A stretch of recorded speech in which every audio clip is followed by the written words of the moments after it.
How do I start? Welcome. Oh yeah. What? We've only done this 77 times.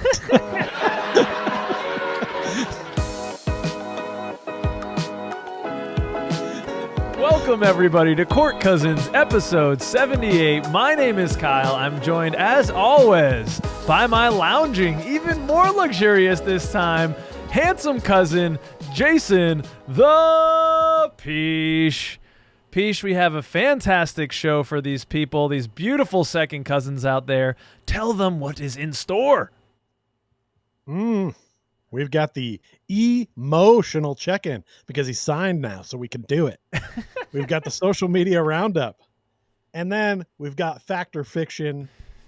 It's simple. It's tight. It's a summer edition. I think I'm staying glasses and bucket hat all show. But we end with a large ending because that's how we do it around here. And you're not going to want to miss that one because I know sometimes people are like, oh, you talk about too much Orlando Magic stuff. And I love that. You're right. We should talk about more other stuff. We do it in the large ending. So skip to that if you want.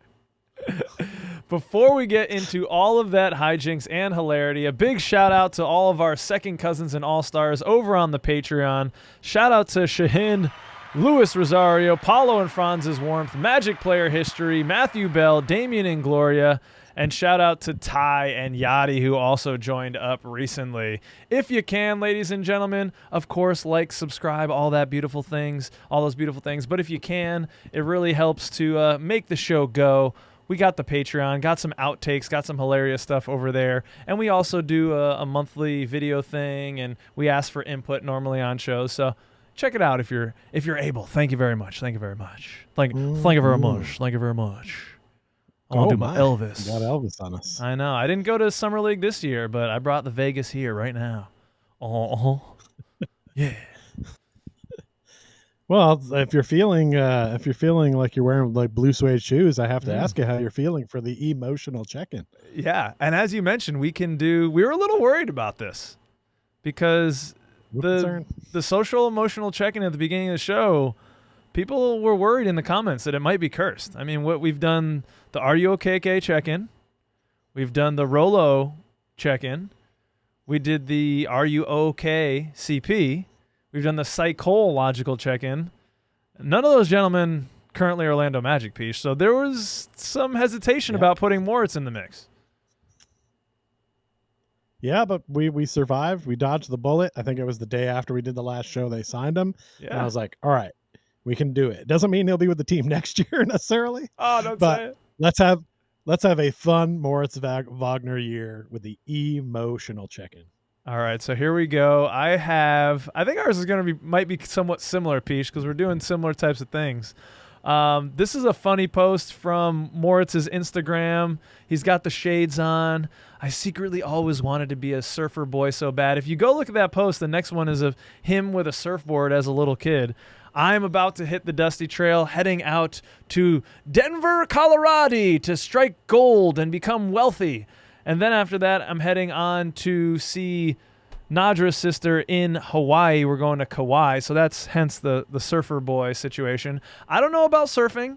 I really respect apex predators, and I do not fuck with sharks, so I don't know if I will be doing some surfing, but I will try.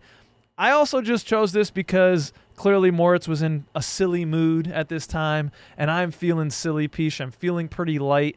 Just got back from a retreat, an emotional, spiritual retreat that Nadra came with me. That's my wife. We went together, which I was a little bit anxious about, but man, we really came together, shared a lot of vulnerability. We deepened our love. It's making me feel giddy, making me feel very light, was able to let some emotion out. And it was a great way to go into this trip. So feeling silly.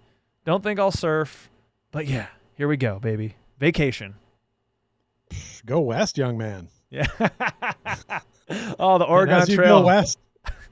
And as you go west, I will be going east. Ooh, stay away from that dysentery, my friend. Yeah, I don't want the cholera or whatever it is. Yeah. All right, so Peach, how are you doing? Always fails. I'm doing good. I'm about to embark on my Made in New England tour because I got a little Canva happy there and made myself a logo of all the places I'm going to be going. Actually going to be in your house 2 days from now, probably, as we're recording this while you're not there. Right. because I was only going to probably be there for a couple days anyway, and just couldn't find a way to get good 2 weeks when you were also in town, but also get back in time for the stuff I got going on. I got some stuff in the middle of August and at the end of August. So I'm like, if I need 2 weeks, I got to go now.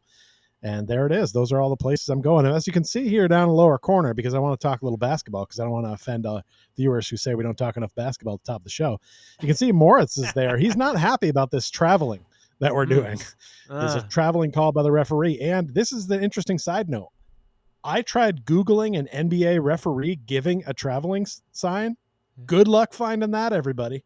Could not find it. Had to settle for this graphic that I found, because I could not find an NBA ref doing a traveling call. Make of that what you will. I don't want to take up time with that. But I'm excited to go back to the home areas. I'm going to set some goals for myself where I visit as many rinks that I've worked at in the past as possible, and take as many selfies with people as possible. And just really try to get back to, I haven't been to Maine in a long time to see my mom. I'm going to be in Boston for a couple of days, visiting some people there.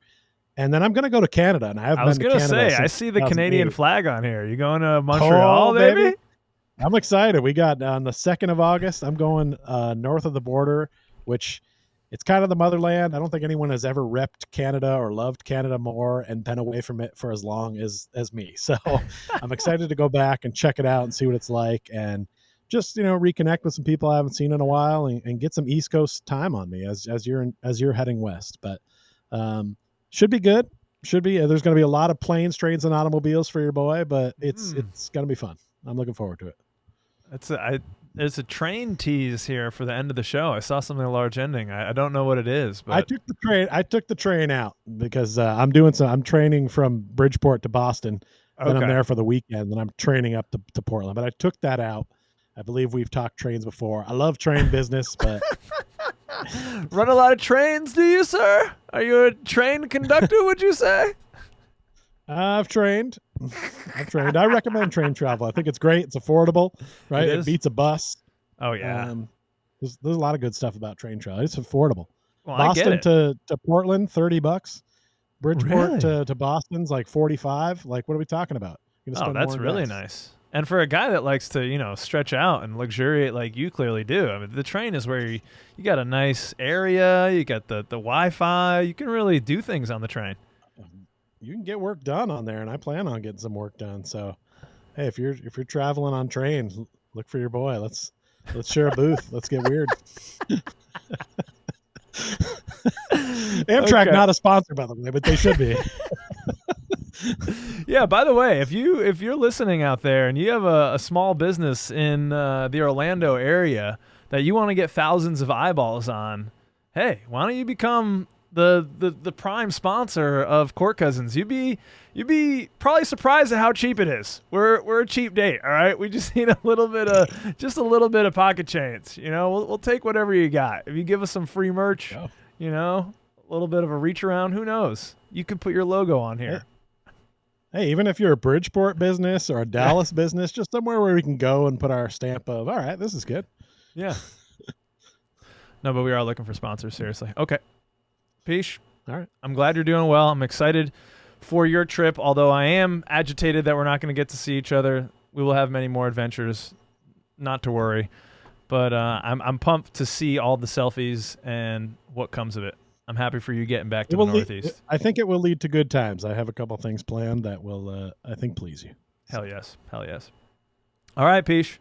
Let's go right into the social media roundup. Or, I mean, this time we might almost just call it the Orlando Magic HQ roundup. Shout out to Orlando Magic HQ, everyone over there, the awesome job that they do, especially getting out the news. Whoever does it, they put the graphics together right when stuff drops. They put it out. It looks sexy. It looks sleek. And it's great for us to download here. They're the Shams of Orlando Magic basketball. So. Oh, yeah. I mean, they got the news. They're breaking. They're with it. Mm-hmm. If they say it, I'm like, it's a done deal. They've never lied to me. So I'm just saying that they're a good source, man. It's like the first thing that pops up sometimes when I open up my Instagram, and that'll be the first thing there. And I'll be like, yes, like this. That's what breaking news is. That's what it should always be.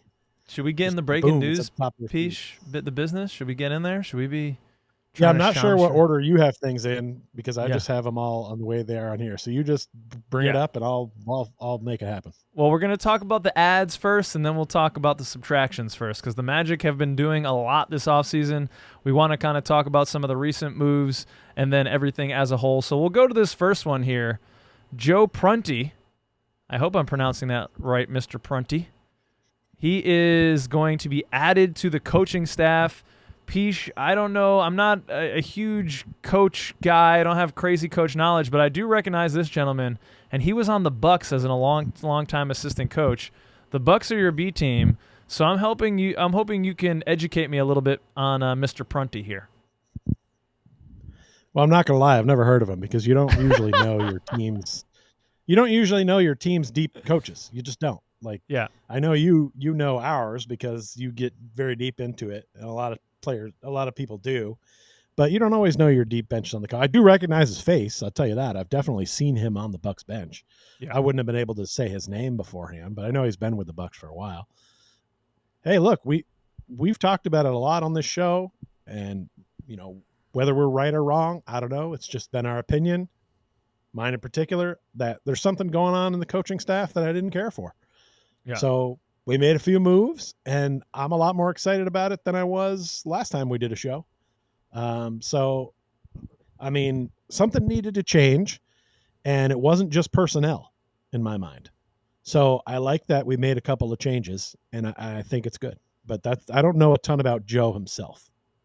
Yeah, I'm just kind of, regurgitating what I'm seeing about him, but I mean, this guy's been in the league for a long time, Pish. He came in the 97-98 season. Before that, he was at University of San Diego. He came in with the Spurs, so he was on those like old school late 90s, early 2000s championship Spurs runs.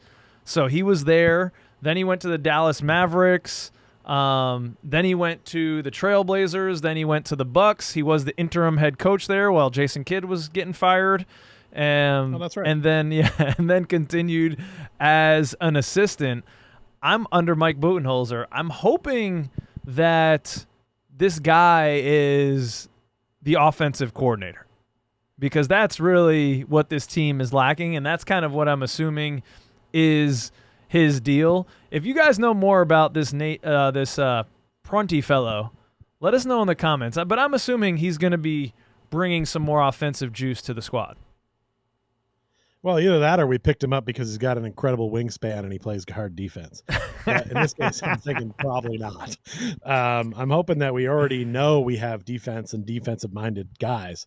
So I'm hoping that we're going the other way. And I think there's another gentleman who we don't have a slide of that we do need to mention that also we're bringing into the coaching staff, and that's God Shamgod, who we know is an offensive guy. Yep.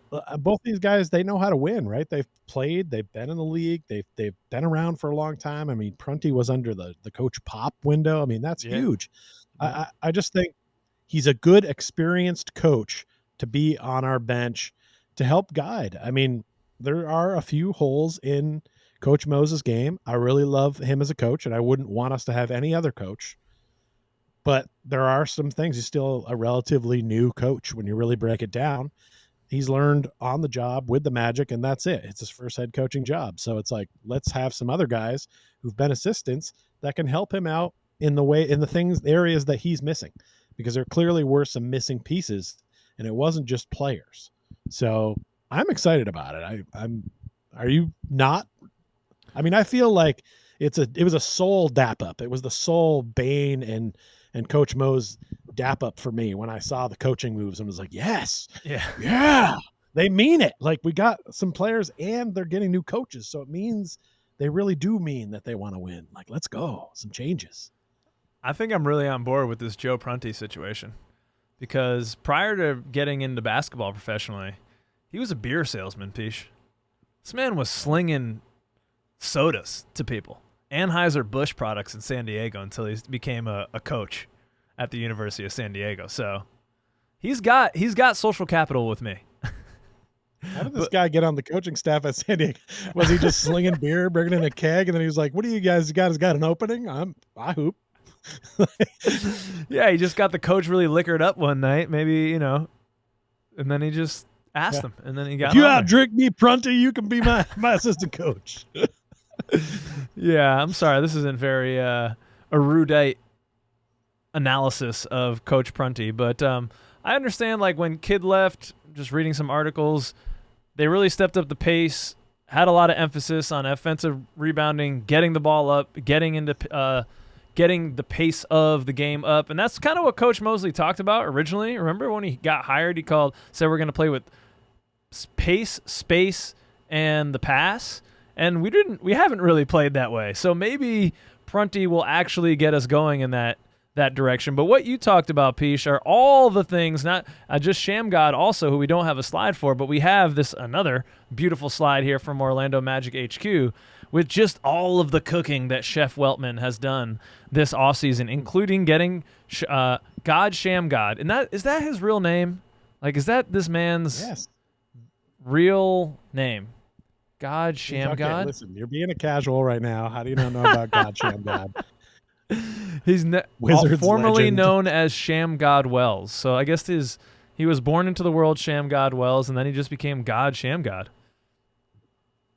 That's a sick nickname. I mean, he backed it up. There's a move named after him. I mean, yeah, he was doing something right. I mean, he knows how to shuck and jive, and he knows how to train point guards. I mean, he was just working with Kyrie, right? I mean, it can't hurt. I mean, that's a position we've had trouble developing for a while. Is getting a point guard that we can develop and make good. We got a couple young ones on our squad, right? Like, let's get them some information. Yeah, it'll be great to have him working with Anthony Black and Jase Richardson especially. So we have the adding of Joe Prunty. We have adding of Shamgod to the coaching staff. What earlier than that, this all started back on June 3rd with the rebrand. Then they traded, just shocked the NBA world. The Orlando Magic trading 4 picks for Desmond Bane along with Cole Anthony and KCP. Then we drafted Jase Richardson, traded some second-round picks to go up and get Noah Penda, then signed Tyus Jones. Then we recently re-signed Moritz Wagner, and finally, the most recent piece of business, on July 7th, he extended Paolo Banchero. So this offseason now is complete. I watched a really good breakdown of how all the salary cap fit in. Underdog Fantasy was the name of that post. So if you want to go check it out, it has a nice visual how all these moves impacted everything. But we're like right now under the first apron. We're not there. We're just under with all these moves. So it was really masterfully done by Weltman. I'm excited, man. Like I'm pumped up for this year. Getting Tyus Jones, that was the icing on the cake for me. We get Bane. He can be legitimate. We're going to talk about it more later on. He's definitely a good third option, which is he going to be even on this team? A third or fourth option behind Jalen Suggs? Could he even be your second scoring option? I mean, he was in Memphis, and at times he was the leader of that team scoring-wise. So we just added a guy that has led other teams and a borderline kind of all-star type of dude, and didn't have to compromise any of the identity of this team. Like Weltman said, he wanted to get proven scoring, and we were all talking about guys like Trae Young or Colin Sexton, where you would compromise some of that defensive identity. But he went out and he got a guy that gives us that scoring pop, but doesn't sacrifice what we already are. So, I mean, wow, can we be a top 5 defense again this year? Well, we pretty much have the same damn personnel, so I don't see why not. And can we at least be a top half of the NBA offense? I mean, it's been years. It's been years since we've been a top 15 offense. And so I think we have the personnel to do it. Hopefully they don't forget how to shoot and don't play. Hopefully everyone plays their averages on the back of their card, Peach. That's just what I'm hoping. Right. I mean, we brought KCP in, and then he didn't really deliver the way he had in the past. Yeah, exactly. Hopefully it's not just putting the Magic uniform on all of a sudden makes you not capable of shooting the three-pointer. yeah, hopefully it doesn't work out. You look at this list and it's just, I kept thinking to myself, this man cooked, and it wasn't even like he pulled out his old pot, right? Like he got a brand new pot, which was the rebrand. Yeah. So it all looks different on the outside, right? And then he dumped in some big time foods, like you got some chicken in there Oh yeah. in the broth, which is Desmond Bain. He put some veggies in there too with Tyus Jones. Oh yeah. Right. And then he puts a little bit of like bacon bits in there with Jase Richardson, because it's like that. Sure, why not? That can't hurt. Let's take a stab at that. And a Noah Penda, right? Like, all right, what's in this thing? It's not. And then he didn't stop there. He's like, look, I'm going to pour it into a bowl. I'm going to put a sprig of parsley on the side of this thing. Let's get some new coaches in here. Let's go ahead and put out a nice fork and silverware for you and set the placemat good with re-signing Mo Wagner and extending Paolo Banchero. Let's make this thing nice with the coaches sitting around, making sure that everybody's being taken care of. I mean, he didn't just cook. He set the table. He tucked in the bibs. I mean, we all love the smell of what's in this bowl right now. Will it taste good when the season starts? We don't know yet, but we like what we smell and we like what we see. And as a fan at the end of the season, I was frustrated. I was angry. These are the kind of moves they needed to make to keep us interested, because I was at a point where I'm like, if you run back this same thing with no changes and it's the same, I'm going to be pissed. They're taking a stab at some stuff. And like you said, they didn't have to change a lot of who we are that they like and we like. Yeah. But they did enough to change in the areas where we needed to change. So far, on paper, right? In the bowl, the smell, it's good. But will it taste good? Will they play good? I don't know. Hopefully. Come for the emotional check-in. Stay for the chicken soup metaphors, ladies and gentlemen. That's why you came. Okay, well, chicken soup for the soul, baby. He did add a lot of great ingredients, Peach. He was chopping up all those veg, as you said, nice seasonings and things. But he did have to change the recipe a little bit. He did actually have to take some things out that weren't working in the last batch. And sadly for us, those are players that we enjoyed watching. I'll start with Caleb Houston. Cue the boys to man in the background. How do I say goodbye? Wow, that was a beautiful harmony, man. What we had. I love me some Boys to Men. Court Cousins, also available for barbershop duos, for birthday parties, quinceañeras, whatever you got, will come through. Barbershop duo. It's a hilarious idea. So Caleb Houston, man, he hasn't signed anywhere. Oh yes, he has with the Hawks, right? I think you just sent me that. That's not on this post by Orlando Magic HQ, or at least I didn't include it. It might have been in the text, so I apologize. But I think he's signing on a one-year deal with the Atlanta Hawks, giving them a little bit more spacing and a little bit more shooting. This is what it has to be, right? You needed room so you didn't get into the first apron and ruin some of your financial flexibility, your flexibility for trades as we were moving on. It sucks. Caleb was just a hard worker. He seemed like a really good kid, always had his head down, was always in the gym. I think the Hawks are going to get a good shooter. He's got good size, and I mean, he came on towards the end of last season, Peach. I'm just looking at games. I'm going to try to look at what games he started to get a lot of burn, right around, let's see here, game 50. Why game 58? Oh, rank 58. Okay. Yeah, he was getting some playing time for a little while, but as we get closer to the playoffs and stuff, that Coach Mose was going to keep turning to those vets. He was going to keep turning to Gary Harris and keep throwing him out there because he loves his D too much. But I liked what Caleb was starting to show as a shooter.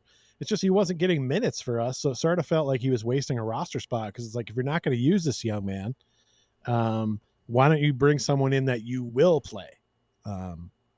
I still think he could have been a part of what we were doing here, but ultimately, if some pieces had to fall, I don't think anyone's going to lose sleep over this one. But it's tough to see him go to that rival, because if he's successful there, then it's like, shit. And the Hawks have had a really good offseason themselves, getting Kristaps. Who else? I mean, they already had Dyson Daniels over there. They got another big piece that I am neglecting. Nikhil Alexander-Walker, I believe, was their other big pickup wing He's defender. He's just riding the bench for them. I don't know if he's going to get a lot of minutes. Probably, but I mean, hey, I just looked up the last 12 games of the season because I remembered him playing kind of hot towards that time, and coach was actually giving him some time here. He was giving him about 21 minutes per game those last 12 games of the season, and Caleb, on 4 attempts from beyond the arc per game, shot 50%. So he was averaging, he was averaging 8 points, but that's kind of like what we thought Kentavious Caldwell-Pope was supposed to be. But Caleb was doing that at the end of the year. He really looked like it was something. But as you said, Peach, playoffs came. Would have loved to see Coach ride that hot hand in the playoffs, but then it just became the Gary Harris show, and we didn't see much more Caleb Houston. As I look at the roster, if I'm thinking about it, and you tell me that we're not going to have Cole Anthony, we're not going to have KCP, and we're not going to have Gary Harris, my mind immediately would think, oh, we're going to get Caleb Houston minutes. So it is weird to see him also gone because you're thinking, oh, they finally cleared up some space for him to get some time. And then they just said, no, we're all set with you too. But it's okay because, I mean, we made moves in other places. But I did feel like he could have been a part of this, and he could have replaced those 3 gentlemen's time adequately. He's a solid defender. Yeah. And he showed that he can shoot the 3, and that's what we needed. So I'm a little surprised we didn't bring him in because you probably could have got him there cheap, right? Like that would have been a cheap re-sign, but that's fine. They obviously saw something they were okay with parting with, and they saw him more than we did. So I just want to make sure we didn't win the championship last year. It was Oklahoma City Thunder. We lost in the first round. Yeah. So this is the thing, like, that really was infuriating, and I feel bad for Caleb. And you just talked about it. We played the Celtics tough, 5 games, sure. I don't think any of us thought we had a snowball's chance in hell for that. And all season, we kind of knew that was the ceiling. Maybe, especially when the injuries came, at the beginning of the season, we're like, okay, let's get out. Let's get in the second round. But probably, we're not going to the chip. And we knew that last year. So why the hell is the coaching staff giving these minutes to Gary Harris? That was just so infuriating. And now it's been happening to Jet Howard. Like, Caleb Houston didn't really have an open runway, and he could have. Like, we could have taken some more L's and had the same outcome as we've had the past 2 seasons, but we would have gotten some development from Caleb Houston, and maybe he could have shown a little bit more. Same thing's happening to Jet Howard right now. I know he's not great, coach, on defense. I know sometimes he just likes, like, he's got ADD brain, he just loses track of stuff. But the guy has also shown that he can shoot and do a little bit off the dribble. Why the hell have we not seen him more? And I'm just worried he's going the same way as Caleb Houston and this guy that we're about to talk about in a second. Well, there's got to be some room on that landing pad for him to take. You know what? I wish we could cut this out because I had something and I lost it. So I'm gonna just bail on it. Totally fine. You have a private land? Are we talking about helicopters now? I thought you liked trains. We were talking about Jet being able to take off. Oh, right. There's plenty of room for him now. There's plenty of room for him now. If he doesn't get in the first 25, 30 games, you're not seeing any minutes from Jet Howard, go ahead and sell all your Jet Howard rookie cards. Yeah. Because if he's not going to get any time and crack this roster now, then when? Like maybe with some other team. But, he can hopefully fill those Caleb Houston shoes where I just come in and I gun. Mm-hmm. And that's okay because we should be changing the offensive mindset now to always have a quality 3-point shooter on the floor at all times. Between Bane, I would consider Jet to be a very good 3-point shooter if he got more shots. Tyus is good at threes. I mean, we got some guys that can shoot and fill it up, and we need to focus on them when Franz and Paolo aren't on the court. So I think there's going to be more opportunity, and hopefully Jet can use that time. He's going to get all those 13.6 minutes that Caleb was getting. And maybe he'll get some more. 13 minutes. They can turn into 20, 25 if you make the best of the 13. So. Yeah, that's true. And also a guy that was playing 18 minutes for us last year on average was Cole Anthony. And, we've got to – we're at that time in the roster development where you've got to say goodbye. More Boys to Men. Man, I wish I had that drop right now. You can imagine in your head, Court Cousins barbershop duo. Cole Anthony, you gotta say goodbye to some guys that you love, and we certainly love Cole Anthony. And the reason we've talked about him departing the team before, but he's on this because we haven't talked about him landing, Peesh, runways, landing in Milwaukee. Peesh's B team. Milwaukee Bucks. Let's go. That'll try to give me a Cole Anthony Bucks jersey. I'm not gonna lie. I'd like to see one. Well, hey, don't do that, and let's see what Santa brings down the chimney for you. That's a good gift for me to get you. That sounds good. But yeah, I'm happy to see Cole landing in somewhere where he'll be needed. Bucks famously at this point have waived and stretched Damian Lillard's contract, so they are bereft of guards. So Cole is definitely, his services are needed there because they don't really have many point guards, and he should hopefully get some minutes and maybe an opportunity to shine playing next to Giannis over there.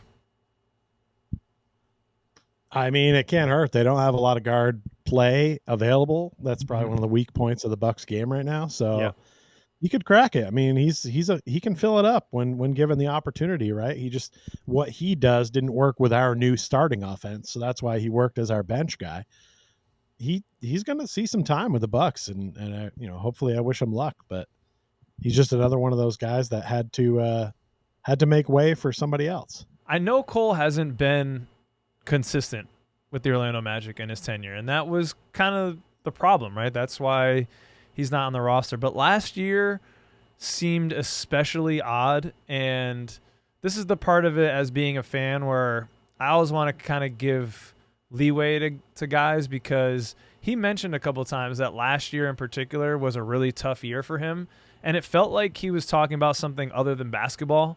So I'm hoping and sending love to him at whatever was going on that was kind of weighing on him last year. Hopefully that has lifted, and now he feels like he's in a great spot and he can really step into himself and have a great year.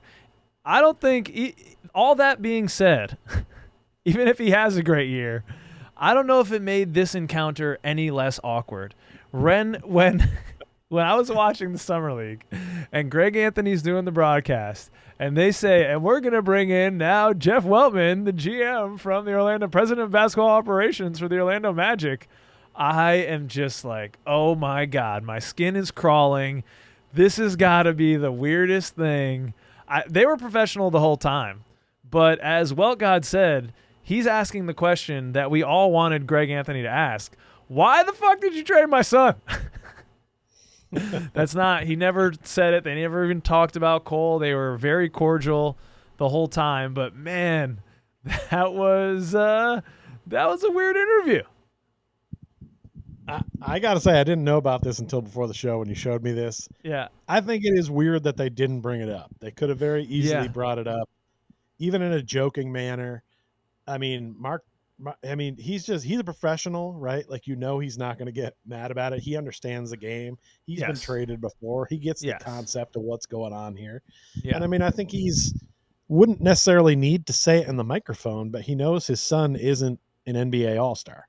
Yeah. So I think he's probably got at least a good enough head on it to know he's making it. It is weird that he didn't bring it up. Like, he could have said, why the heck did you trade my son? That would have been funny. Right? Like, you should have just said that, like just as a goof. But like, I don't know. Weltgod might not have. Weltgod doesn't seem. Look, maybe I'm wrong about this guy, but I'm just saying, doesn't seem like a dude who's going to improv well. Weltman? No, Weltman seems like a dude who, like, he doesn't want to play if you joke around with him. I think he needs a script. And he's not going to riff. He doesn't understand sarcasm. He'll look at you and respond as if you were serious. Exactly. He seems like that might be like he might have actually explained why he traded his son. Well, your son's shooting splits were just a little bit, and we just thought. Well, with the cap the way it is and the apron, and it just would have been awkward. So maybe that's him. No, that's Anthony knowing who he's talking to and saying, all right, this guy, he's not going to give us a lot in the way of comedy. So we're not going to, you can't tell me if that was like, Shaq or Oh yeah, somebody with a Charles sense of Barkley, humor. dude. It's coming up. It's coming Oh up for yeah, sure. Like even Richard Jefferson, he would have brought that up. He would have been like, "What the hell, man?" and But it's that's what's kind of that's what is nice, I think, about and hilarious about some of the ex players podcasts that they bring to it. They just bring this kind of brutal honesty. They give zero fucks. They're gonna ask the question that you want to hear. Speaking of Shaq, did you see the Shaq podcast with Tyson on it?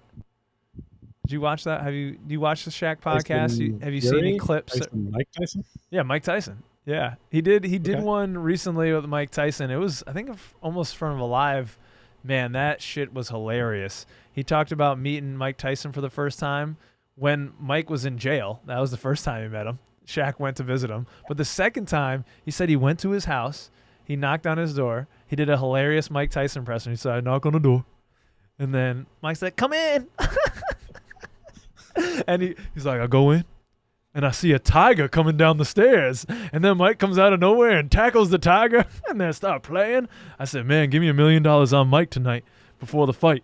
It's a gem. Go check that out. Okay. Mike Tyson. They talk about Mike Tyson's booty cheeks being out, and during that fight with I don't know, one of the Pauls, whoever the fuck it was.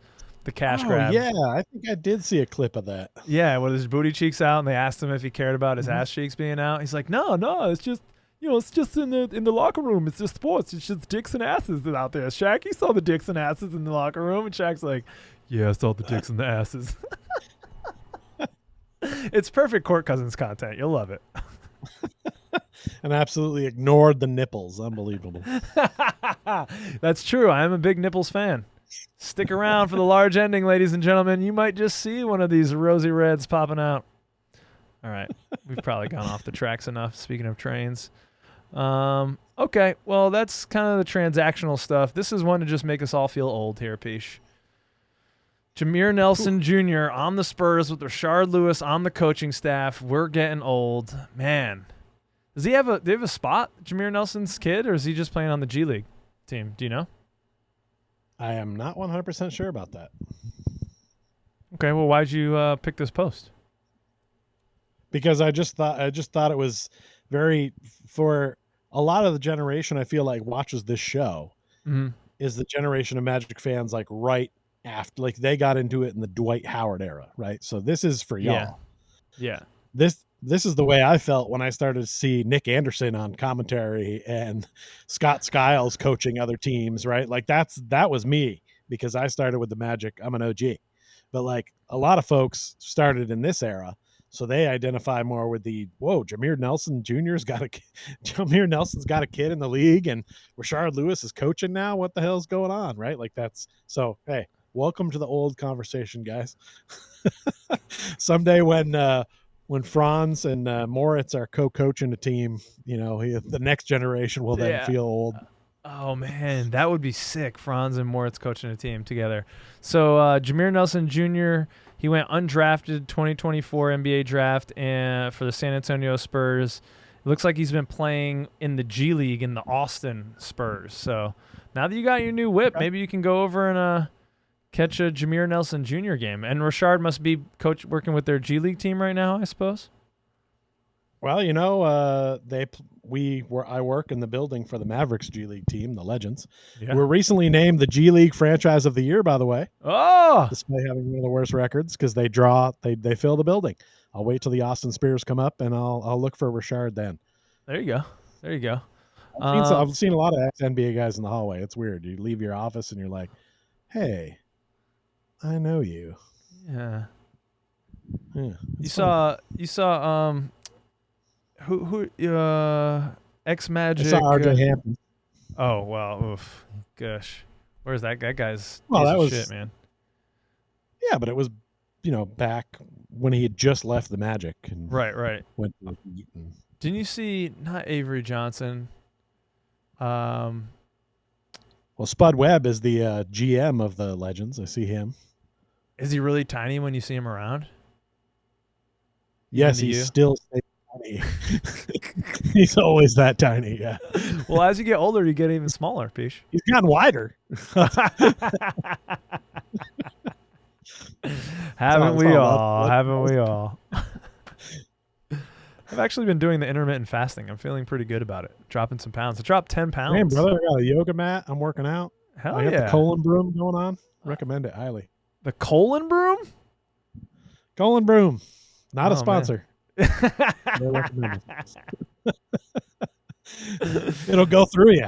It sweeps you up. That's what I Cleans used you to out. call one of my exes.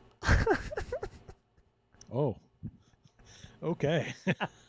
Dark Cousins After Dark for the Go check out the Patreon. All right, for more of that. Now it's been 30 some odd minutes, Peach, and we haven't talked about that green man, that green dragon stuff.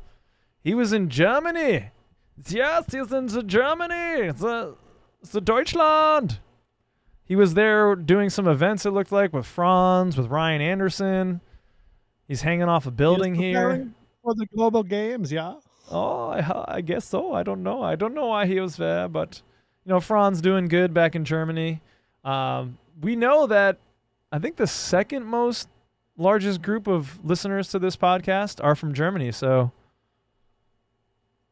how do you say "Willkommen"? It is, yes. I think I've seen it. I've seen it written down. It does look like that. Okay. Do you know what he was doing? A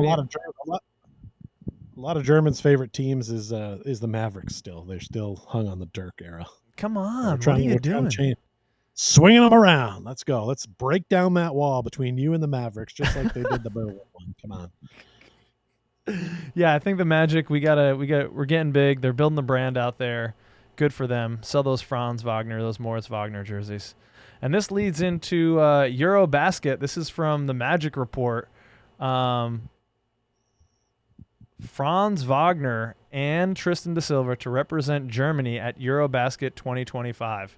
And when I took this screenshot, I guess my cursor was over unlike. That's a button? Why does it say unlike on there? I like this post. I don't know what happened about that, Magic Report.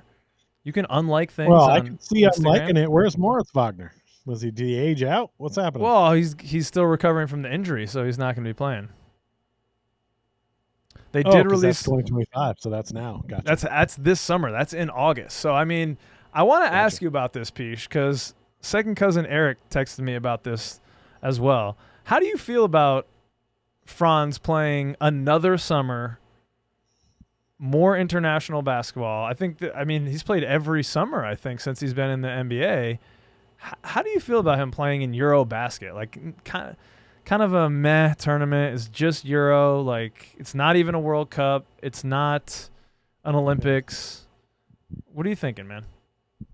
Well, they're the defending champs, so I think that's important to them. That's true. Yeah, it doesn't have any value to me. I don't know why players would waste their time with this, but it is still pretty high level of basketball, so at least it's like a workout, right? Yeah. The game's a little different, but it's still basically the same. And look, this is something he enjoys doing. It's what he wants to do. It's not like if he's playing another sport, if he's going over to play cricket or soccer or something like that, I'd be like, well, that seems like a waste of time. But at least he's playing this sport. I mean, honestly, would I rather our guys just take it easy and, or work for the season and not risk injury in a tournament like this? Yes, that would always be my feeling. Obviously, this is important to him. And maybe because Tristan's also on the team, he feels like, I want to go be like big brother to him because, Moritz was big brother to me. And I want to be big brother to him on the German team. And let's go try to win Eurobasket. I mean, Tristan's big brother is on the team, Pish. Oh, really? Yes. Who's his brother? We don't know this guy. I forget his first name, but yeah, Tristan da Silva brother is Oscar da Silva. He's on the German team. Oscar da Silva. Yeah, he's been been playing on the team. He's older though. So they're already all familiar with each other and whatever. It's important to him. He wants to do it. You're not going to stop these guys from doing the stuff they want to do if they're allowed to by their contracts. So off he goes. He's been a very durable player. Yeah, so up I'm not until as last worried year. about him. Yeah. If this would have been, J.I., Wendell Carter Jr., I think I'd be like, hey, bud, why don't we focus on the season because you seem to have a hard time staying on the court. But this man, he'll go out there. He's a horse, and he'll always go out and he's tough. So I'm not too worried about him. Yeah, I gotta disagree with you on this one, Pish. I'm kind of over it. I know Yachty, if he's listening, he's on board with me. We've had many a conversation about this. He has been durable, but he's also had little nicks here and there, and I would just love it if Franz would stay in the lab this summer and let his body rest. Just get into the ice tub, man, and work on that 3-point shot, dog. You got Shamgod coming in. He can teach you some pointers with improving the dribble. He's amazing dribble for a 6'10 guy. Add to that and work on that shot. Deconstruct it, build it up again, and get that 3-pointer going, because if he can add that, he's an all-star for the next decade. But, you're right, like playing basketball at a high level is a good thing, I think, but you're not going to get the same amount of reps that you would in workout sections, in practice sessions. And in the NBA season, there's already kind of a drought of just straight up practice sessions. And Franz, the missing link here is that 3-point shot. He's a max player for the Orlando Magic. I don't know if I need him going to Eurobasket. I hear all your points, defending champions. I am excited that he and Tristan are going to get to play together. I hope Tristan gets to play, because the coach really likes all those veterans, including his older brother. So I hope he just doesn't ride the pine. But, yeah, for me, man, I'd prefer if Franz stayed stateside on this one, lived in Orlando, in the gym, working on that shot, getting healthy. Because you're right, he has been an Ironman, but at the same time, we've seen him have some pretty nasty ankle rolls throughout his years, and especially in, I don't know if must have been the World Cup. He rolled his ankle in the last year's Eurobasket. Yeah, and was that's back what I'm the next saying. game. Yeah, well, yeah, fair, but I don't know, man. I think that. Hey, listen, I agree with you. I'd rather he not do that. Okay, but I don't think that's on the table. No. Yeah, he loves. He's the next Wunderkid, Pish. Like, come on, man. Plus, yeah, I mean, we're treating him like he's us, right? Like, and after everything we do that's athletic, we got to hit the ice tub and we got to maybe have a day off the rest. He's in his prime. He can still go out drinking, get hammered, and show up somewhere and be alert at 8 a.m. So I say, take advantage of it while you can, youngster, and do you. All right, fair enough. Okay, let's see here. I think that's it for the social media roundup, Pish. That's all I got. Did we miss anything? Fact. What? Fiction. Oh, I was answering your questions with fact or fiction, because now it's time for fact or fiction. Oh, wow. What a transition. It is that time. We are going to lay down a statement, and then we will say whether or not it is fact or fiction. And here is the first statement. A little bit of a summer league flavor to this one, so I'm curious how Pish is going to answer it. Noah Penda will play more than Jase Richardson. Pish, I'll answer this one first. Please do. I thought going into summer league and just into the season that this was going to be fact. Noah Penda definitely looks more like the NBA body type, looks more ready, big guy, 6'9", 6'10", got the wingspan, already known as a defensive type of dude. That's right up Jamal Mosley's alley. That's right up Jeff Weltman's alley. So I'm feeling like, okay, Noah Penda is going to play more than our number 16 overall pick, Jase Richardson. After seeing Summer League? 25. Sorry, thank you. We're going to see more of Jase Richardson this year. Jase is more ready for this level of play than Noah Penda was. Don't get me wrong. Penda was fine. Good on the defensive side. Pretty intuitive player. Great on the boards. Had some nice assists. Knocked down a couple shots. Fine. But Jase Richardson, man, that kid impressed me. I did not expect much. He has a really slight frame, man. The kid is small. But damn, he was finishing through contact really well, Pish. Like, impressively so, going to the lane, and kind of like what I was wishing for Cole Anthony to be able to finish through some of that contact. Jase Richardson seems like he has the ability to do so. And I don't know if it's just because he's a lefty and he's going a different angle and people just don't expect it, but he gets into the lane and gets to the hoop and gets the hoop and the harm. He also shot really damn well from beyond the arc. think close to 50% from three. So he can really light it up. And I'm thinking, man, we might see some Jase Richardson minutes. It's going to be tough, right? When is he going to play? Behind Desmond Bane, behind Jalen Suggs, behind Tyus Jones? Probably just spot minutes here and there. Hopefully it's a break glass in case of emergency. But like we said last year, the same thing with Corey Joseph, and we saw a whole lot of Corey Joseph this year. So I feel like Jase is going to be on the floor a little bit more this year than Noah Penda, and I'm excited to see what he can do. First of all, let's not disparage Cole Anthony's name for his size. He's a great finisher inside, and he took a lot of hits going in there, and I think he was a good finisher. And I see a lot of that in Jase as well, which is why I pretty much, the minute we drafted him, I'm like, okay, we just got rid of Cole Anthony, and now we're getting another Cole Anthony. Like, do we like that archetype for a player on our team or not? Because, like, what's the point? Shedding the contract, I guess? I just don't. Yeah, I mean, you exchanged a cheaper player for a more expensive player for a cheaper player. Which is okay, I guess. But, like, it's not somebody I don't know. I think what's happening maybe is I feel like Anthony Black might be transferring to wing and away from point guard. And if he does that, then that opens up the hole for Jase Richardson to play a little bit more. But we're going to see what effect the coaching staff has on Mosley with who plays more here. Because if it's up to Mosley, it's Noah Penda, and I would bet the farm on it. But if the other coaches have their way and we start getting a little more offensive, then you're going to see Jase Richardson more. Now, I'm not so sure what way I'd bet because I really do not know.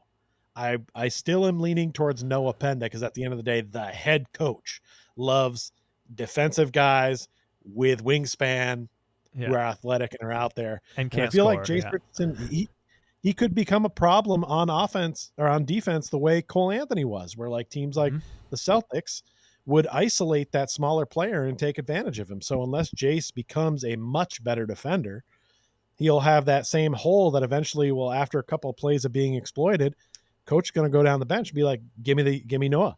Give me the guy that's not going to get exploited on D, and especially if he's capable of shooting at a decent rate to keep himself on the floor. I guess I'd lean a little Noah Penda here, but more of a 60-40 versus a very confident place a wager down, which I would have done maybe before the coaching moves. All right, fair enough. Do you have any thought about Anthony Black becoming a wing? We never really talked about it. You just brought that up, and I feel I'm sorry. I need to apologize to Anthony Black. I didn't even mention him in the point guard lineup there that I just said. I said Desmond Bane, Jalen Suggs, Tyus Jones, Anthony Black. We chose that number 6 overall pick. Our 6'7" point guard. I like what he brings in terms of the ball handling, so I would definitely want him there. But yeah, you're absolutely right. He can be a wing, and that would open up more minutes for Jase Richardson. I just don't know, like you said, if coach is going to want to make that move just to open up space for Jase Richardson. I think the chips are in right now. We're trying to win as much as we can, and just either of these rookies playing, I'll kind of be surprised because there's no real ramp for Penda either. I mean, he's playing behind some of our best players, and as a 3-4 in Paolo Banchero, Franz Wagner. We also got Tristan Da Silva there.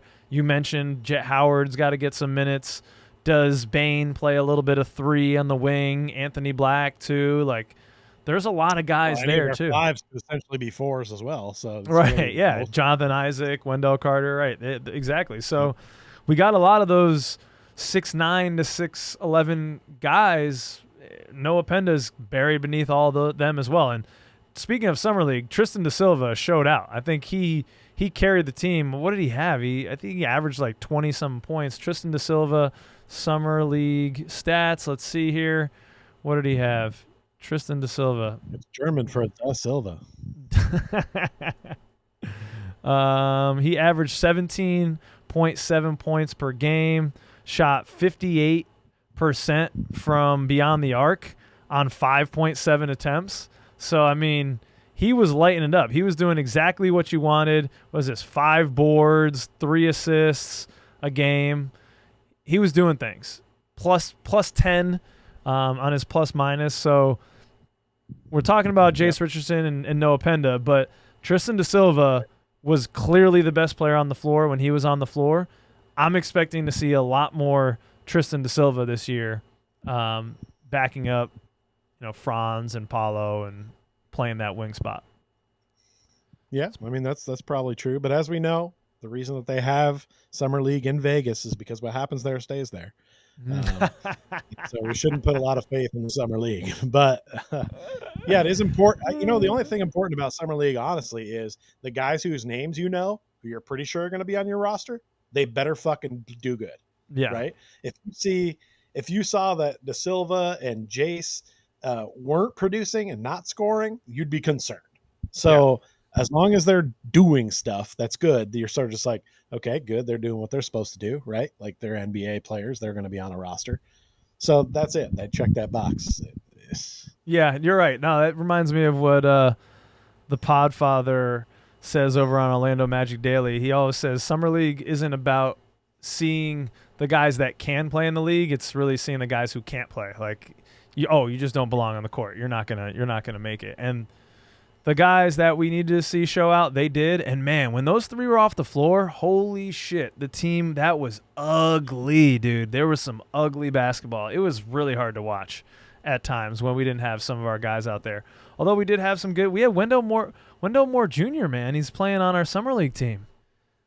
How can that even be, right? Like, we've been in the league like 6 years. Like, he came in with Paolo, right? They used Paulo's point guard at Duke. It's like, man, I forget who drafted him, but yeah, it's only been like 3 or 4 years. But I believe, right? I think so. I think you're right. And he's fighting for a spot. We'll see. Hopefully he finds a spot. All right. Okay, this one's interesting, Peach. This one is an interesting little query here, a statement. Desmond Bane will be our second leading scorer. Peach, where do you go on this one? Desmond Bane being our second leading scorer on our Orlando Magic. I got to say fact. I'll say fact here, and it's no disrespect to my man Tutu, because my favorite Orlando Magic player right now that Cole Anthony is gone, is Franz Wagner. Mm-hmm. And Desmond isn't going to be our second leading scorer because Franz takes a dip. Maybe his dip is in scoring, but Franz is going to become more of a facilitator, because now when he drives inside, he's not always going to have to throw up some shit. He can kick it out. There's some guys that can hit some shots now. He has passing options. But I think Bane is going to be on the business end of that, right? Like, even if Bane averages 22, 23, but Franz is still in that 17, 18, but his assists go up, that's a win for everybody. I came up with this question, but I didn't want it to be a negative. I'm just saying, I think at the end of the day, scoring points per game, it could very easily be Desmond Bane. If I could somehow place a wager on this, I'd place a small wager, and it's not to bet against my man Franz. It's just to say he's a team player and he will do whatever our team needs. And if he can throw it to him in the corner and he's hitting 4 or 5 baskets a game, those are 3-pointers. That's going to be more than when Franz decides to bank one in off the glass on the window.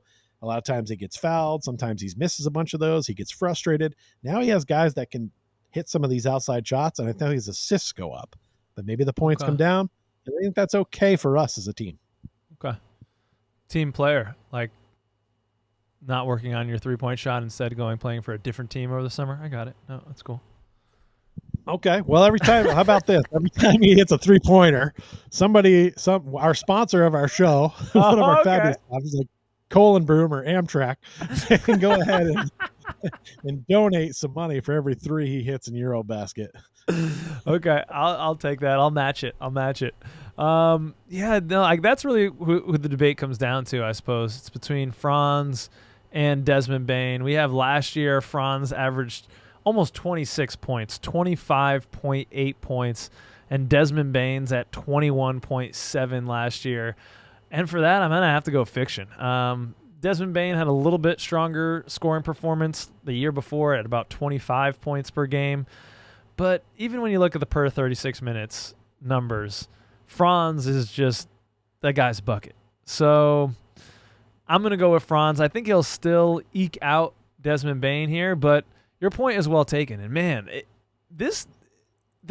more stuff could come to light here. There's probably things I'm not considering. Adding a player like Desmond Bane really could change this offense up a lot, Pish. Like, I'm excited to see what it brings because we didn't just add like a KCP who averaged 8 points the season before. This guy averaged 22 last year.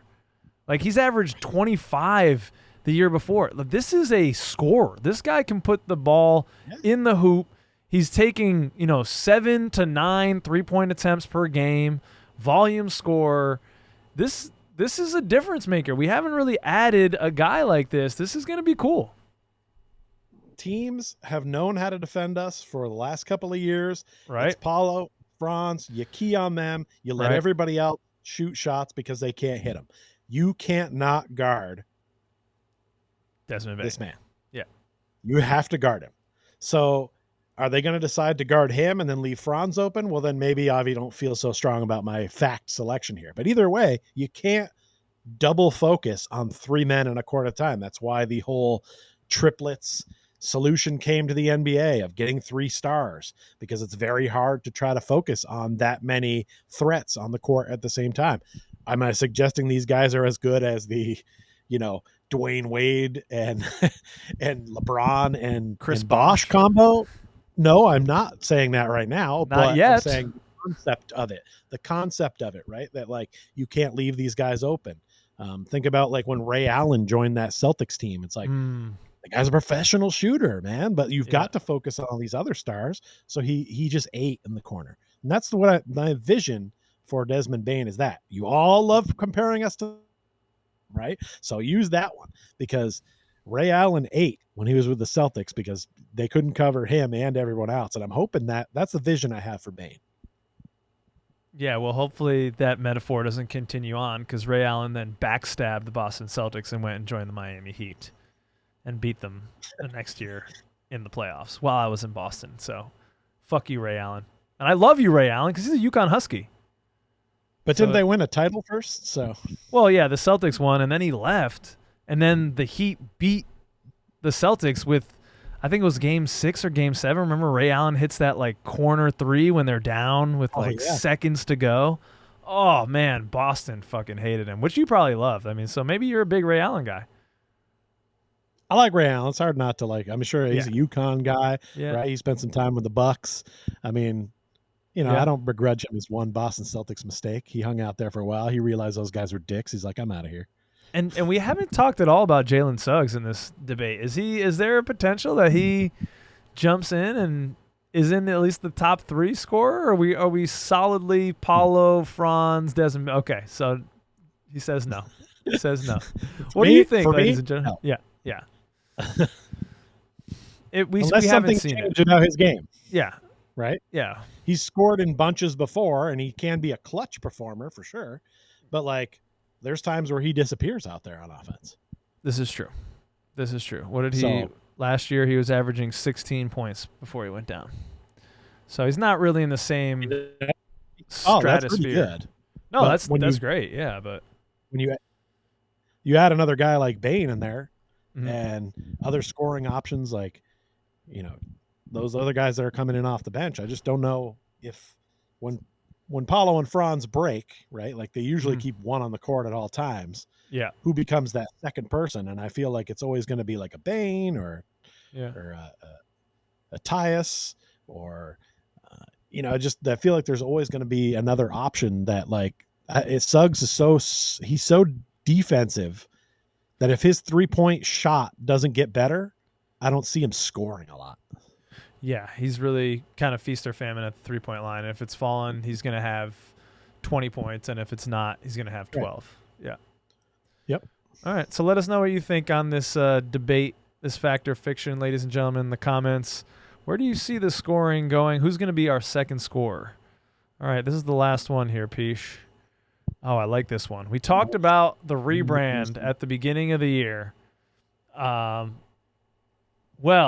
with that rebrand, Paolo Banchero will be at the top of jersey sales in the NBA. And it doesn't need to be number 1, right? We're not talking number 1. We're just saying maybe like top 5. Is that right? You made this one. I was thinking top 10. I think 10. Top 5 would be pretty tough. All right, so I have last year's. Did you hear last year's? Number 1 last year, Luka Doncic Lakers jersey. Makes sense. Had the big trade. I know it's a sore spot for you in Dallas, but them's the facts, Peach.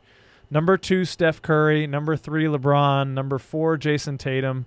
Number 5, Jalen Brunson. Number 6, Wemby. Number 7, Anthony Edwards. Number 8, Ja Morant, which is surprising. Number 9, Shea. And number 10, Jokic. So can he jump some of these guys? I mean, you see like Luka, LeBron, Steph Curry, even Jason Tatum, Jalen Brunson. Those guys are all from San Francisco, New York, Los Angeles. Those are many millions of people more than the size of the city of Orlando. Who he's going to have to jump would be someone like Wemby from San Antonio, maybe Anthony Edwards, Minneapolis, Ja, Memphis, Shea, or even Jokic. Like those are more comparable cities in terms of population size. So does he have also whether a team got a new jersey or not? Like, Minnesota hasn't rebranded for a bit. They already have their Anthony Edwards jerseys. So like they're not going to sell more next year. So even though a player is popular, if they don't have a good city edition jersey people want, we got some new everydays that are knocking people's socks off. And I think people are going to want one. Yeah. And if they're going to get one from the Magic, they're going Paolo. I mean, without, being maybe a casual NBA fan or even a hardcore NBA fan, if you're going to just get a random jersey of a team that's not yours, you usually get its best player. So. Yeah, I think that there is all the possibility in the world for Paolo to be in the top 10 here. The thing is, though, man, NBA, screw you, NBA. Like, why are you not pumping up Paolo Banchero? Jordan Brand is doing a hell of a job. Like, they're sending him to China. Like, they're getting him in all these spots. They're trying to build him up, Jordan Brand and Nike. Where the hell are you, NBA? You say you're looking for the next face of the NBA. Where are great American players? Hello? Knocking on the door. Paolo Banchero is just doing things that haven't been done since Larry Bird, Magic Johnson, LeBron James, like every day. Right. And we just don't want to promote this man? We're just burying him in the Orlando Magic, not on any national television. Like, this guy is a star, and he's a baller, even more in the playoffs. Like, he turns up. He has the star gene, and the NBA is honestly, they're derelict of their duty for not promoting Paolo Banchero. And honestly, like, even some of the other stars, like Anthony Edwards and Shea, like, for an MVP, Shea, he started getting some pub this year, but, like, these dudes need to be getting – the NBA needs to be doing more to build up their stars because they're still relying on the geriatrics in LeBron James and Steph Curry, and these guys only have a few more years. I know they're young, they're like my age, but, in NBA years, these guys are almost out to pasture, and they're still not kind of bringing up the next generation in the way that I think they should be. Well, I think Shea is definitely coming out of that mold now, especially after an MVP and an NBA Finals MVP and the championship. I mean, it's gonna almost make you forced to be doing that. That's a great point, by the way. I agree with you so much that I'm going to say fiction on this, just because of two reasons. First, I want to say that one of the things with Paolo is that, look, when we talk about it's been foreign-born players winning all these MVPs, right? Okay. Yeah. I can name you two dudes from the U.S. that have a shot at being MVP in the near future, and it's Anthony Edwards and it's Paolo Banchero. If you're looking for American talent to push, why aren't you pushing them, right? Yeah. Like Ant's kind of out there a little bit now, but still feels like he could be getting a little bit more push. You're right. Yeah, Shea's from Canada. I said Shea, and he's fucking Canadian. Right. Never mind. Yeah, he's Canadian. So it's like if we're ever going to have an MVP again, like those are two of your best guys, and to not have Paolo be as much of a face. I mean, it's a big miss by the league. They're definitely relying too much on the old head stars. But part of the reason I say fiction on this is because, listen, if you go to try to get one of those Magic jerseys right now, it's still pre-order. Hey, baby, when you're going to rebrand? Make the jerseys. What the hell are you doing? They should be able to get them. It's ridiculous. You got to make the only way you can get one right now is you pre-order it for pickup in Orlando. So all of you enjoy going to pick up your jersey that you can get. Apparently they can't be mailed. I don't. How do you have these things ready to go? I don't get it. But it's going to hurt Paolo's jersey sales because he should be starting now, but he has to wait until they get in stores so people can get them. And Oh my the NBA God. is not going to demand that this Paolo jersey hit everywhere. You go into champs all around the world and you'll see LeBrons and you'll see Lucas. So of course they're going to lead in sales. The NBA is not doing what you're saying and taking some of those other guys and saying, hey, let's put some Edwards jerseys everywhere. Let's put some Paolo jerseys out there. Hell, even some Shea Alexander jerseys. I don't see those everywhere you go. Like, if you really want to make those guys big, you got to put their stuff everywhere and not just in the market that they're from. And I'm telling you, the fact that you can't get one of those new Orlando Magic jerseys now, they did that. When was it they did that rebrand, right? Like, Yeah, you June, said it. Yeah, a month and a half ago. Okay, well, we're at the end of July and you still can't really get your hands on them. So why? Come on. Sorry, Paolo. I'd like to say you'll be in the top 10. Maybe next year, though. Next year. Yeah. I don't.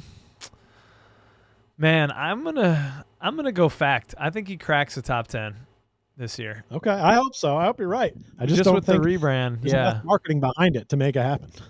Yeah, that could be the problem. I don't think he's gonna jump any of these big market guys, but I think he can maybe sneak in like Jase spot or Jokic's spot, just because they haven't, like you said, the Nuggets, they haven't released any new stuff, not that I know of. I mean, everyone does have their. I just think that this is a year that Paolo could really make some waves. I'm so hyped for Paolo Banchero. Before we got on this show, Pish, I was looking on Twitter for stuff, and I saw a montage. I'm sorry, I forget. I didn't see who put it together, but it's a montage of like Paolo and then LeBron, and the moves they're doing. They're like he's like a freaking clone. Like, he's doing the exact same move, and it's like 15 different moves that it looks like he's a carbon copy of LeBron James, but you wouldn't think that the next LeBron James just is in the league for 4 fucking years. And everyone's like, no, Yeah. Apollo didn't have the hype train behind him LeBron did when he came in, where everybody's watching his every move. Right. We didn't watch Apollo's games in high school on ESPN. We watched LeBron, right? It's a little bit different, which is good, I think, because I think he has a better head on his shoulders as a younger man, because he's not getting all that media attention. Not that LeBron is an asshole or anything. He's turned into I think a great guy, honestly. Yeah. So I don't know. It's they're raised differently. They came up differently through the NBA system, not like at home. I mean, like, just the way they're promoted and everything. All right. Well, let us know. Are you copping? I know I'm gonna get me at least. I'll do my part, Paolo. I'll do my part. I'm gonna try to get. Yeah, we'll do our part here. 2 or 3 of those suckers once they ever go on sale. If they ever go on sale, we'll see. Yeah, hopefully by the time we have Court Cousins night, they better have some down there. And here's another thing that works against you is, even if they make these jerseys from all these pre-orders, they could run out of Paolo jerseys. Like, someone could decide in California, hey, I want to get one of those Paolo jerseys, but order it, and guess what? You're not going to get it until March. Sorry, the season may be over by the time we've printed your Paolo Banchero jersey. We couldn't have foreseen people wanting these new majestic jerseys that we've created. Oh my God. Oh my God. Yeah, I don't know who's in charge of that, but if it all goes through Fanatics, I know they tend to run slow on that stuff. So, well, we're gonna need some second cousins in Orlando to maybe pick us up some or something like that at the store, if that's a possibility. All right, Pish. We've been doing it. That's it for Fact or Fiction. Let us know how we did, folks. It's time to take this puppy home.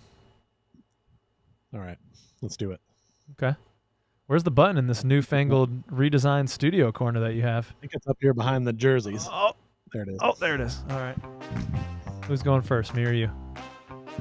I've got it. WNBA. I've been hearing a lot of noise about it. I feel like it comes up in my feed all the time. I'm not really sure why, to be honest, because I don't really follow it that much. Have you heard about this noise with this person who I've just learned her name is Kelsey Plum, and she wore a shirt, and it just seems like why are they fighting against themselves?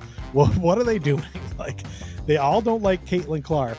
She's the reason people are paying attention, and yet they all hate her for it. And it's like, why don't you shut up and enjoy the money train and work on this, because people are paying attention right now, and that's good. it can last if you build on it. But if you are catty and bitchy about it, everyone's Oh gonna be like, no, Peach. they're gonna go away.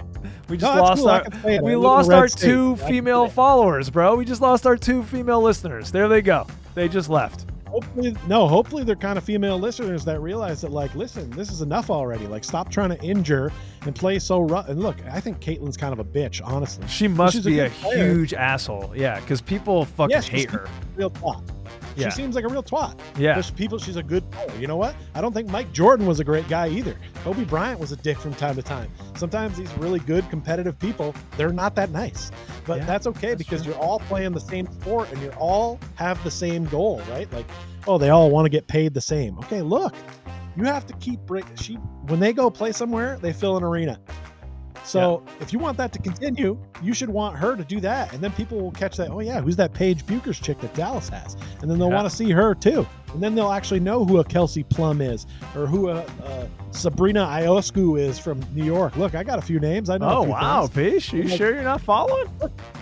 Part of the reason that everyone's Googling Indiana Fever, by the way, is because of Sophie Cunningham, because she's looking all right. What's up, girl? but listen, stop. I do know about, have you heard about this? What's your take on this WNBA noise? I feel like I see enough of it that I'm kind of just annoyed by it now. And I almost just don't want to watch, because I'm like annoyed by the stuff that I see social media wise. Where are you at on this? I say this every year that I want to go to some Connecticut Sun games, and then I just never do. I've seen the shirts protesting for more pay, which, hey, I want more industries to unionize, so I'm never going to be against people coming together to get more money for themselves. Is it the right time? You could argue, but yeah, Caitlin Clark, I don't know. She seems like people fucking hate her. So all the players hate her. You're right. Maybe she's that next level player, but I don't know. Is that going to lose some of the marketability?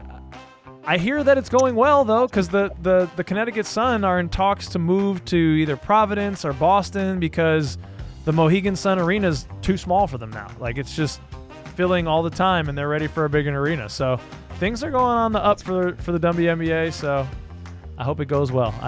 I probably won't go to a game, but I stand nowhere on it. Well, honestly. if it's going to continue, they can't be fighting amongst themselves over a few pennies here and there. They need to just grow the game, grow the goddamn game. I think it finally is. It's a turning point, I think, for the league. Okay, so Peach, we talked about a bunch of Orlando Magic moves this offseason during the show. What is your favorite non-Magic move? Well, we did talk about this move during the show. Cole Anthony going to the Bucks. I love it. Because I get to keep cheering for my man Cole, and he's not on a team that I dislike, so I love that. But if you want to go honestly, I'm going to stay with the Bucks. They signed Miles Turner. They were basically going to be shit next year, and they said, fuck it. Yeah. Let's do something dumb. Let's pay Dame Lillard for the next 5 years and fucking go get Miles Turner. By the way, I've never been more confused by a signing than Miles Turner signing out of the blue with the Milwaukee Bucks. That was crazy. You were just in the NBA Finals like last week, and now all of a sudden you're like, I gotta get out of here? He seemed like a Pacer lifer to me. Yeah. He seemed like a Pacer lifer to me. I thought he was just going to re-sign, hang out there, wait the year for Halliburton to come back, and boom, you're back in the finals. What? The Pacers didn't want to pay him, I guess. The Pacers didn't want to pay him. They didn't see. I mean, you can't blame the Pacers for not seeing that the Bucks were going to sign and extend, waive and I forget. What they did with Damian Lillard. Wave and stretch. Sorry about that. Yeah, I mean, they said they didn't think they had competition like that. There wasn't a team that could have absorbed the money that Miles Turner needed until they went and did something stupid in Milwaukee. I mean, I think it's a decent move, because I think a front court of Miles Turner and Giannis is must watch for me. And then you don't have a guard, but we'll see. All right. I mean, it's something, right? They were worried about losing Giannis there, so they had to make a swing at something, and this is the choice. But what's weird about it is when Miles Turner leaves the Pacers, how come no one's at his house asking him questions? Where's the follow-up? What we need I want, like, wrestling fans will get the reference of, like, why Turner? Why? Like, why is he not cutting a promo where he explains what's happening, or like that he didn't get along with the assistant coaches or something. Like, there needs to be a backstory here. You can't just be in that situation, nearly NBA champions, and then fucking walk for like no reason. It just, for like, what, the difference of $10 million a year? Are you kidding me? Does that make that big? Is he buying that many Legos? What are you talking about? I'm so confused about the move. I don't hate it. Legos have got expensive, dog. They got really expensive. Well, I get it, but I'm saying it just seems real weird to me. It's all right.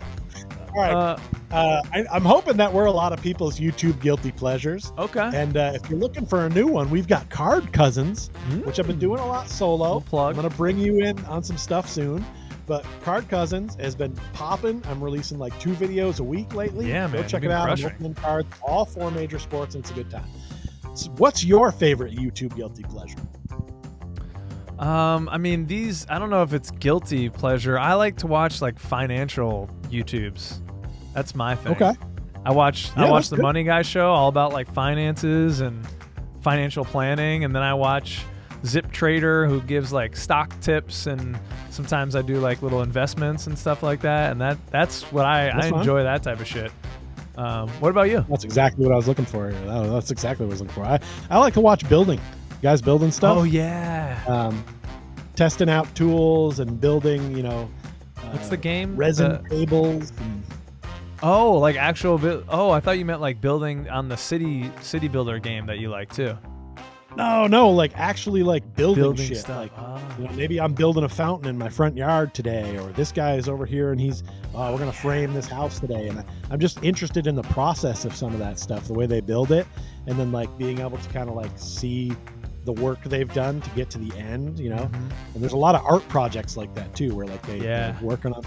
Or those dudes who like do it all by hand with the clay, and they're like digging out swimming pools and shit. You seen those guys? It's like satisfying, and I'm learning something. Like that's a win. That's a win for me. But you answered exactly what I was looking for. I was looking for something that like you wouldn't expect we would necessarily think you're sitting there watching that. Okay, but there you go. So that's good. That's good. All right. So Peach, we're both going to be going on some trips. What do you got in the toiletries bag? Is there something that is? You got the colon plunger, or what else you got in there?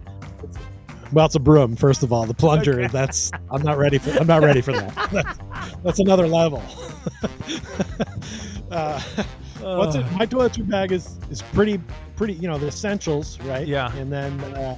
I'm carrying around some, not Dude Wipes, the brand per se, because they're not a sponsor, but some equivalent of those. Because if you got to drop heat in an airport, especially if you got to make a flight, you don't have time to sit there and wipe. So let's get this thing done. Let's have a clean bum around other people. Let's make this a nice experience. That's one of those things that's got to be in there. I always have to go and make right size contact lens solution, because you can only allow so much liquid. So I always have to go get that travel size. I've already got that though. But other than that, it's pretty much regular stuff for me. I don't think there's anything weird in there, but I do recommend always grab some of those flushable wipes. Keep them with you. They come in handy. You get too hot on the plane, a little sweaty, pull those off, wipe yourself down, refresh. Turn the air on yourself. You're good to go. Yeah.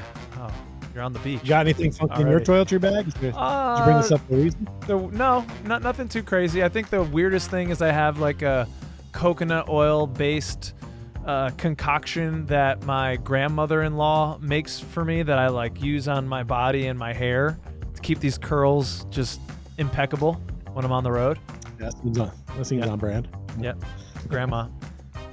Tay coming in clutch. My life has changed drastically. Oh no, Peach. Not you. It took me a long time. I thought, no, I don't think I can do it. No. I'm strolling around on eBay. We're Court Cousins, by the way. We're selling a bunch of stuff. It's a good time there. And I see them in my size for $20, and I said, you know what? Let's roll it. I can use them around the house probably at the very least. You're now looking at my left. Size 14. God, hold on. I need to zoom in on this. These things are massive. I love them. They're so great. No. I know I'm late to this party. But I have to ask you because I feel like you should be part of this croc life. I mean, look, there's sport mode right there. That's so that you can walk. You don't come off. When you put that thing down, it's amazing how well that thing works. I love them, man. Have you croc lifed? You gotta get in on I it. can't, dude. I think that they just look too fucking ugly to me. I just don't want those things. Yeah, you're right. They're stupid. Yeah, I wear them around the house. Nobody sees me. Okay, that's fair. This is the first time I've been seen with them on, and probably the last. Yeah, I I'm mean, not going out in public. they came out of like kitchen workers, right? People that had to be on their feet a lot. So they must be really nice supporting of the arch, I imagine. So they're probably great for the foot, but I just can't. Well, as we talked about last show, I had all those back problems, and I was having a sciatic nerve pain. I started wearing these around the house on the weekend. I'm feeling good. Oh shit! Okay, all right. Well, I don't know. You know, as these knees get a little bit more creaky, maybe I'll come on and join. Let's see. I got some Hokas too. I got all the old man shoes now. Let's do it. Okay, Peach, I need you to I saw this and I had no idea what this was all about, so I need you to explain what's happening. Hulk Hogan's now doing a new wrestling company. Is this going to be a competitor for WWE and such like that? It's called Real American Freestyle. It's described as, quote, American style wrestling or amateur style wrestling to the mainstream. What is this, Peach? Yeah, that's a great question. This will fail. If you're watching this and it's not like 2025, you'll be like, what the hell is he talking about? And you're going to have to Google it and find out what the hell this was. Hulk Hogan is no longer the big name draw that he used to be. He's actually kind of a terrible human being. Yes. He said a lot of racist things. Right. He's not a good dude. Yeah, he keeps endorsing shit. And everything he endorses kind of like gets booed and falls away. And in the world where he was popular, wrestling world, fans boo him when he shows up to stuff now. Like, he's not the draw he used to be. People know who he is as a real man. And it's sad because he was once such an important figure, and he will never not be important to the history of professional wrestling and honestly entertainment, if we can just be real. One has been in a lot of stuff. But he's not that great a dude, and he really ought to just kind of like hang back and stop doing shit for a while and let us kind of forget all that stuff. And maybe then in like 10 years or so, we'll be able to accept him again. But he just kind of keeps pushing himself through and keeps trying to do dumb stuff.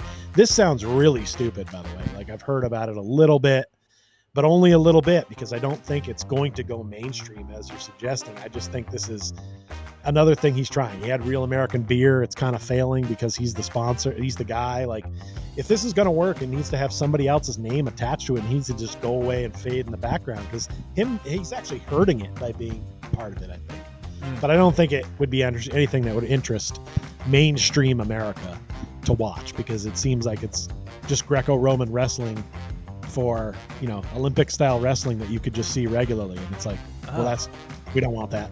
Yeah.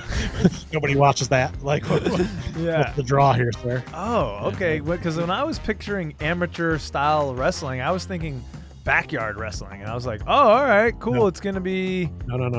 Kind of low budgety background, Olympic style actual wrestling. Guys in like leotard situations. Yeah. Just with the headgear, and like a real wrestling event that would be covered as wrestling, and there wouldn't be determined winners. It would be actual wrestling, right? Which like, they've tried that before, right? They have. Yeah. I mean, it's sort of like a wrestling version of UFC or something like that. You know, like that's what I think he wants it to be. We're not going to have it because we have things like UFC, SRV, Pride fighting, and other options for real fighting and boxing. You know? Right. So like, I just don't. Nobody was really ever into watching this wrestling, except for way back in the day when it was the only sport. Like, at one point, it was the number one sport in the world. But then other sports came out, and people were like, "Oh wait, this stuff's way more interesting than watching two men who are practically naked roll around." So that's an old man on the porch segment. Hey, you remember? I remember in my day when men just used to get in leotards and lock thighs. That's the good old days. I want those back. I mean, I get that there's a skill to that for sure. And I'm not saying it's not a sport at all. I'm just saying it's not something that the public, I think, wants to tune in and watch. That's the reason they made professional wrestling the way it is, right? They made people want to see these two guys fight, and they made storylines, and then they decided that in order for these storylines to work, this person needs to win this time, this person needs to win that time, right? Like, they took a sport that had some truth to it, and they said, let's spice it up with some good shit. So don't take that good shit away, because then you'll be back where you were before. And even worse in this case, because I think Hogan's name tarnishes it. Well, hopefully there's been some good shit in this episode for you, episode 78, Second Cousins. We're going to be on the road. Enjoy your travels, Peach. I'm sure we'll touch base again right around training camp maybe, or maybe for a little Eurobasket.